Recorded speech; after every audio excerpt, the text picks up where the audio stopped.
Sebelumnya kita kenalan dulu ya, karena di kata tak kenal kata saya.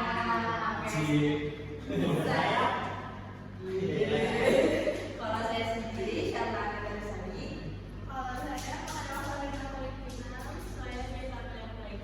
Saya Denso Riza. Nah, udah kenal-kenalkan nanti semua? Sudah. Siap belum nih? Udah siap. Oke, kita langsung aja ya. Kalau diperhatikan dan jangan lupa ya ditulis karena nanti di akhir kita ada sesi diskusi. Oke, langsung mulai aja ya. Nah, sebelumnya dari semua ada yang udah tahu belum nih tentang kesehatan mental pada remaja? Ada yang udah dengar belum? Belum ya? Oke, kalau begitu langsung aja saya jelaskan. Nah, yang pertama itu apa itu kesehatan mental pada remaja?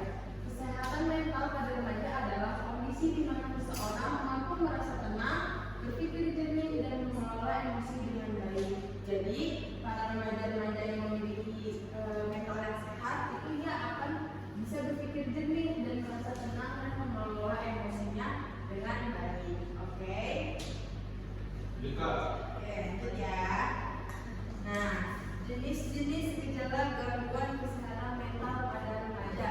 Di sini ada semua bisa lihat nih. Yang pertama itu gejala gangguan kesehatan mental terlihat dari perubahan sikap, perasaan maupun kebiasaan sehari-hari. Yang pertama, sering merasa sedih atau cemas tanpa alasan yang jelas.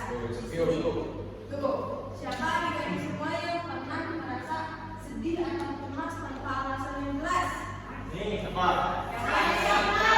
Nah, jangan ini dong. Yang pernah ada yang merasa. Ya.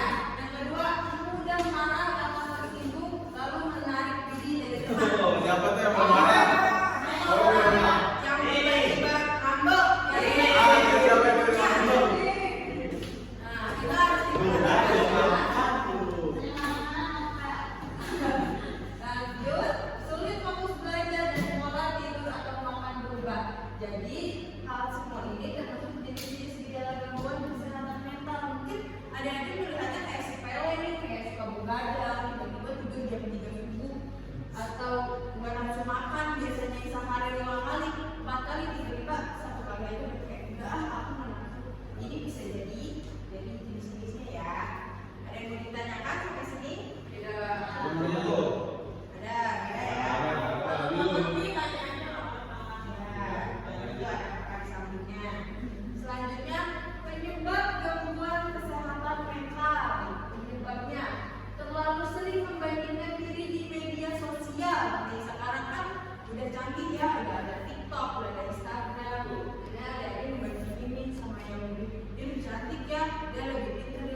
pilih teman yang positif. Ya, siapa bilang nggak boleh pilih-pilih teman? Kita boleh memilih teman, jadi teman yang positif yang mengarahkan kita ke hal-hal yang baik, ya, bukan yang hal-hal yang buruk seperti bolos atau hal-hal lain, ya. Jangan ada bolos ya. Masih ada. Harus bolos. Harus bolos. Terus mengikuti kegiatan bermanfaat, berpikir positif terhadap diri sendiri. Jadi kan kalau dijelasin ya kegiatan bermanfaat itu salah satunya apa saja, dan berpikir positif terhadap diri sendiri. Yakin kalau kita tuh bisa, kalau kita itu insya Allah berhasil di masa depan atau hal lain yang positif. Tapi jangan lupa juga didampingi dengan usaha. Nah, pencegahan penting agar masalah mental tidak muncul atau tidak semakin berat. Dengan membiasakan diri melakukan hal-hal positif, remaja dapat membangun ketahanan mental yang lebih baik dan menghadapi berbagai masalah. Yang selanjutnya itu ada cara mempertahankan kesehatan mental.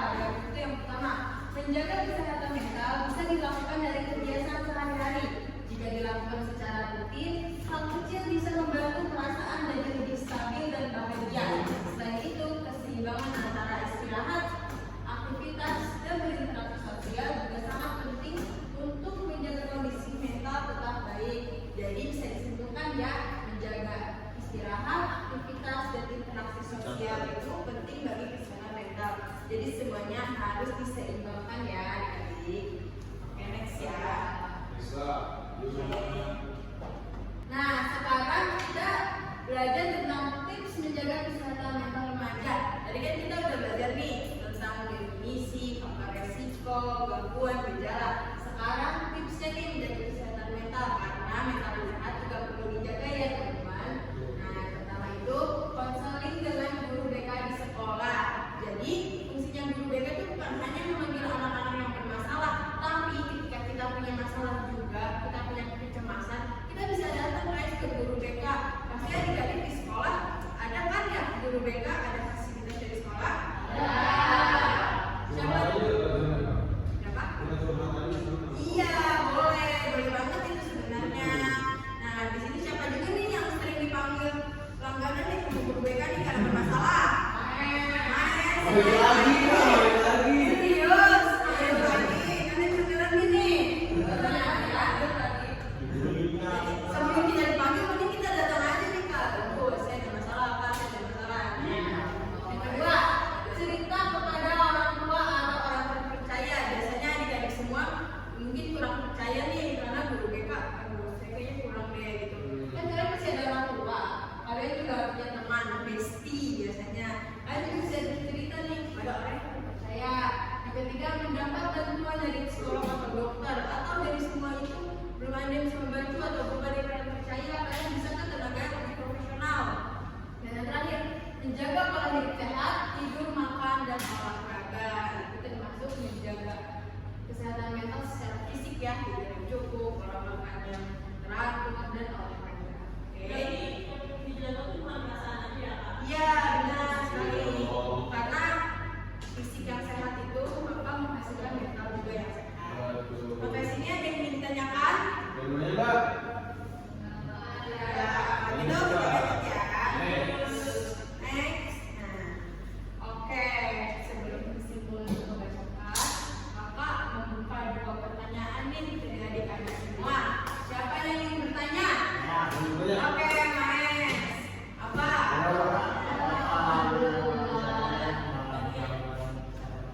Oke, pertanyaan yang bagus nih. Apakah remaja aja nih yang memiliki gangguan kesehatan mental? Soalnya kakak-kakak di sini tentang kesehatan mental remaja nih dari bannernya, dari PowerPoint-nya. Pertanyaan bagus ya. Apakah remaja saja? Tentu tidak ya. Karena setiap usia itu memiliki masalah masing-masing, memiliki gangguan kesehatan mental masing-masing, pikiran orang tua kita, kakak kita. Mungkin kalau adik yang masih balita kita belum tahu ya, ada yang baru masih kecil. Kalau dibilang usia yang sudah benar-benar semakin dewasa, semakin menua, itu punya masalah kesehatan mental masing-masing. Tapi kenapa sih kakak-kakak masihnya ke remaja? Kenapa sih kakak-kakak menekankan pada remaja? Karena kalian itu masih pada tahap masing-masing juga terpengaruh oleh lingkungan di sekitar. Kalau lingkungan yang negatif, kalian ikut-ikutan. Misalnya berteman sama orang yang suka bolos, kalian ikut-ikutan juga. Misalnya berteman sama orang yang suka menyontek, kalian juga ikut-ikutan menyontek. Itu kan kalian masih terpengaruh ya, masih tidak terpengaruh. Kalau kalian positif pada teman yang rajin ibadah, yang sholatnya rajin, sekolahnya bersih dan segalanya, kalian juga lama-lama akan mengikuti. Karena kan ada istilah ya, yang kalau kita berteman dengan tukang parfum, maka kita akan tercium juga wanginya, maka kita akan tertular juga wanginya. Kalau kita bertemu dengan tukang sampah, maka kita juga akan kecipratan baunya. Ya, pernah dengar nggak? Enggak? Iya. Cuma kayak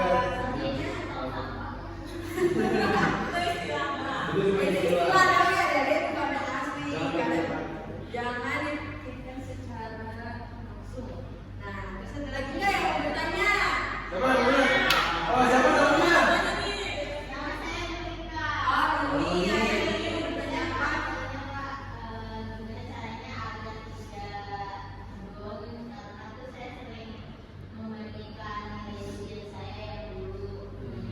Jadi skill Oh, Pak. jadi suka. Ini lagi ini lagi kan lebih tinggi, sekarang lebih rendah. Ya, ya jadi kita boleh membandingkan nilai kita yang dulu dengan yang sekarang. Tapi hanya untuk bahan evaluasi yang ini, bukan untuk bahan kita ngedon, kita kepikiran terlalu parah, terlalu banyak. Karena jika kita terus-terusan dipikirkan, itu akan memperburuk pola pikir kita. Terus selanjutnya, yang ada nilai kita makin turun-turun karena kita depresi, kita stres. Jadi, oh mungkin ujian saat ini aku kurang begitu berusaha, kurang berdoa, mungkin kemarin lebih baik ya. Selanjutnya mungkin aku bisa lebih tinggi lagi dari sebelum-sebelumnya gitu ya. Jadi kan banyak evaluasi saja. Oke. Motivasi ya, motivasi. Betul. Nah, karena kalian dua orang sudah bertanya, apakah kakak akan menanyakan satu-satu nih? Apakah kalian sudah paham atau belum? Ini kawannya yang catat. Nah, tadi kan kakak udah kasih ya 2 sesi kalian yang untuk bertanya. Sekarang kakak yang bertanya ya. Tuh. Yang pertama, yang bisa jawab oleh yang pertama. Coba tadi. Bentar ya. Siapa yang dapat menyebutkan penyebab gangguan kesehatan mental pada remaja? Rumi Kak.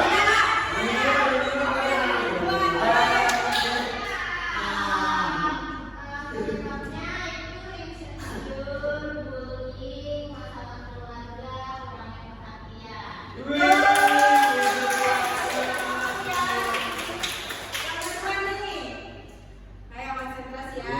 Siapa yang mampu menjelaskan faktor risiko kesehatan mental pada remaja? Sabar, sabar.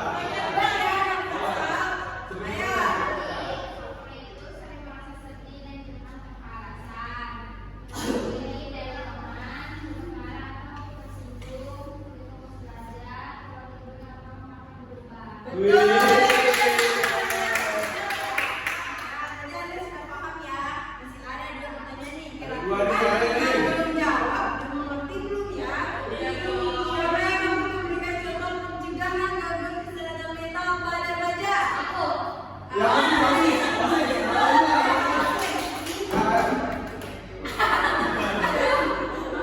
Kita bisa dengan cara curhat atau ngobrol dengan orang tua, terus kita ke BK, lalu bisa didampingi dengan aktivitas dengan kita mengikuti kegiatan-kegiatan yang ada di sekolah. Cara mencegahnya ya, benar sekali. Dan yang terakhir nih diperuntukkan kalau bisa yang belum jawab ya. Masih ada ya? Berikan contoh cara mempertahankan kesehatan mental pada remaja. Ayo, Vanessa.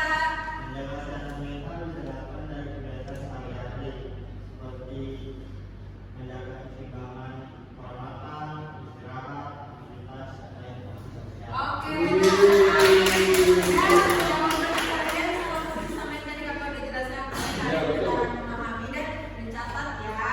Oke adik-adik, tadi kan kakak udah kasih pertanyaan yang 4 pertanyaan yang bercepat-cepat siapa yang menjawab. Sekarang kakak akan tunjuk 2 orang untuk menjawab pertanyaan yang Dua orang kakak.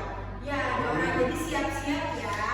Nah, yang pertama, jelaskan apa yang dimaksud dengan kesehatan mental remaja menggunakan bahasa sendiri ya. Oke, udah jelas nih. Kira-kira pemahamannya sampai mana nih?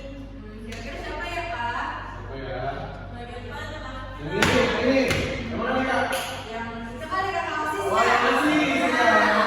Boleh Kakak jelaskan apa yang dimaksud dengan kesehatan mental pada Pakai siapa nih? pemahamannya sudah iya. Oh, ketahuan ya. Ketahuan. Ayo Kakak Ulil, boleh dijelaskan. Bagus. Saya ingin menjelaskan jadi kesehatan mental pada remaja itu di mana seorang atau remaja bisa mengatasi psikologisnya dan emosionalnya terhadap gapnya sama Oke,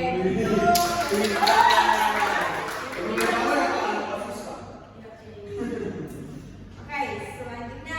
Kak. Kalau seorang mengalami masalah kesehatan mental, biasanya tanda-tandanya seperti apa ya? Mana ya Kak? Udah nih, makan sekarang nih. Kan? Nah, ini deh. Ah. Maesa ya. Oke, tanda-tandanya seperti apa sih? Kayak sulit fokus belajar dan pola tidur atau ngantuk. Oke, betul sekali. Jadi kita tahu ya secara keseluruhan tentang hormon dan komponen yang akan jelaskan. Baik di sini ada kesimpulan. Jadi kesehatan mental sangat penting bagi remaja karena mempengaruhi cara berpikir, bersikap, dan menjalani kehidupan sehari-hari. Menjaga kesehatan mental dapat menerapkan dengan pola hidup sehat, lingkungan positif, dan berani bercerita saat memiliki masalah. Dengan kesehatan mental yang baik, remaja dapat tumbuh lebih percaya diri, bahagia, dan mampu menghadapi tantangan hidup ya. Oke adik-adik, tadi kan kita udah belajar ya tentang kesehatan mental dari definisi, faktor resiko, cara pencegahan, bahkan cara mempertahankannya ya. Karena kesehatan mental itu tidak kalah penting dengan kesehatan fisik. Kakak harap dengan adanya penjelasan ini adik-adik bisa percaya sama seseorang untuk bercerita. Adik-adik tidak takut lagi untuk mengungkapkan isi pikiran kalian, isi perasaan kalian kepada orang-orang yang terpercaya. Oke, mungkin hanya sekian dari kakak. Terima kasih atas partisipasinya terhadap penyuluhan ini. Semoga ilmu yang kita pelajari hari ini, diskusi yang kita pelajari hari ini bermanfaat bagi kehidupan kita sehari-hari. Oke, Guys. kurang lebihnya mohon maaf. Wassalamualaikum warahmatullahi wabarakatuh.